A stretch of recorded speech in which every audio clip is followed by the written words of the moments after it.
जय श्री राघव सरकार। एक नई जानकारी के साथ आज हम फिर आपके सामने आए हैं और हम बताना चाहेंगे आज आपको एक बहुत ही अच्छी जानकारी जो आपके जीवन में प्रतिदिन आपको उसकी ज़रूरत होती है।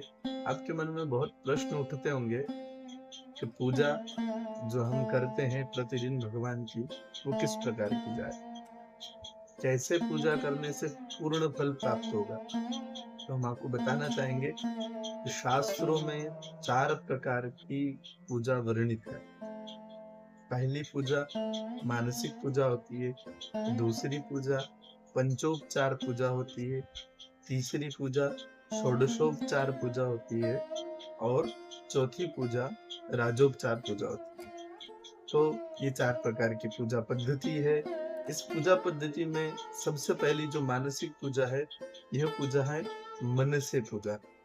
आप ध्यानस्थ होकर के भावपूर्वक आप ध्यान करें हर उस वस्तु का जो भगवान को प्रिय है, जो आप भगवान को समर्पित करना चाहते हैं। सिर्फ आपके मन में स्मरण करने मात्र से ही उसका संपूर्ण फल आपको प्राप्त होगा। लेकिन ध्यान रहे, यह पूजा तब की जाती है जब समय का अभाव हो, सामग्री का अभाव हो, हम सामर्थ्यवान नहीं हो या हम बीमार हों और हम पूजा करने चाहते हों, तब ध्यानस्थ होकर के ये पूजा कर सकते हैं, अन्यथा नहीं। जब हम समर्थवान हो तब हमें सामग्री के साथ ही पूजा करनी चाहिए। दूसरे नंबर पे पूजा आती है पंचोपचार पूजा। पंचोपचार पूजा में जैसा नाम है वैसा ही इसमें सामग्रियों की जरूरत होती है। पंचोपचार पूजा में 5 प्रकार की पूजा सामग्री की आवश्यकता पड़ती है। पहली अ, गंध, पुष्प, धूप, दीप और नैवेद्य। ये 5 प्रकार की सामग्री से पंचोपचार पूजा संपन्न हो जाती है। पंचोपचार पूजा के बाद नंबर आता है षोडशोपचार पूजा का। षोडशोपचार पूजा भी नाम से ही जानी जा सकती है। जिस प्रकार षोडशोपचार पूजा है, उसमें 16 प्रकार की सामग्रियों की जरूरत होती है, जो प्रायः आजकल पंडित जियों के द्वारा कराई जाती है। और पंडित जी जो घर में बुलाते हैं, विशेष प्रोग्राम में पूजन हवन होता है, उसमें पंडित जी नाना प्रकार की सामग्रियां लिखते हैं, वो षोडशोपचार पूजा। 16 या 16 से अधिक सामग्री से जो पूजन होती है, उसे षोडशोपचार पूजा कहते हैं। और अंत में आती है चौथी राजोपचार पूजा। राजोपचार पूजा के अंतर्गत जो शास्त्रों में सामग्री वर्णित है, वही सामग्री के साथ पूजा करने पर विशेष पूजन अर्चन ही राजोपचार पूजा कहलाती है।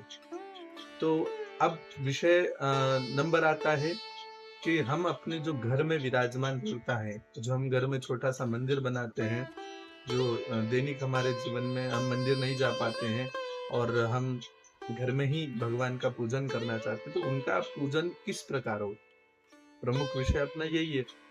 इसके अंदर देखिए कि आपको इन चारों पूजाओं में से दूसरे नंबर की पूजा करनी चाहिए। पंचोपचार पूजा। पंचोपचार पूजा अपने घर में प्रतिदिन अपने को करना चाहिए। ज्यादा सामग्री की आवश्यकता पड़ती नहीं है।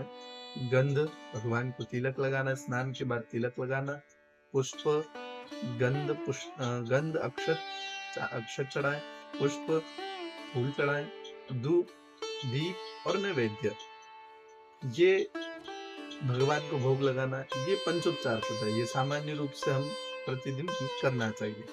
बाकी चीजें हम चढ़ाएं या न चढ़ाएं, ये अपनी इच्छा के ऊपर होता है, लेकिन कम से कम पंचोपचार पूजा तो करे ही। ऐसा ना हो कि उनको बस हिला के बिठा दिया और सामने शक्कर के 2 दाने रख दिए और हो गई पूजा, ऐसा नहीं। बकायदा सुबह भी धूप और दीप, यानी अगरबत्ती और दीपक होना ही चाहिए। जरूरी नहीं कि शाम को ही हो, जब भी पूजा आप करें तब धूप और दीप ये भी भगवान के सामने रखें। गंध अक्षत तो रखते ही हैं, धूप दीप और नैवेद्य, इस प्रकार से पूजा करें।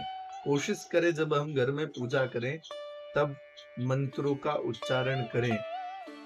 जिस भी भगवान की पूजा कर रहे हैं, उससे जुड़े हुए मंत्र जो होते हैं, वह मंत्र हमें याद होना चाहिए। अगर नहीं भी याद है तो हमें सीखने की कोशिश करना चाहिए। क्योंकि भगवान संस्कृत के जो मंत्र हैं, उनसे अगर पूजन करोगे तो ज़्यादा जल्दी प्रसन्न होगा और आपको ज़्यादा से ज़्यादा फल की प्राप्ति होगी। तो इस विशेष जानकारी को हमने आपके सामने रखा है।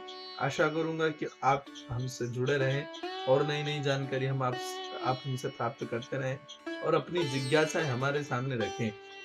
ये जानकारी आप हमें बताइए, तो हम और अधिक से अधिक जानकारियाँ आपके बारे में आपके सामने रखने की कोशिश करेंगे। तो जुड़े रहिए हमारे साथ। जय श्री राघव सरकार।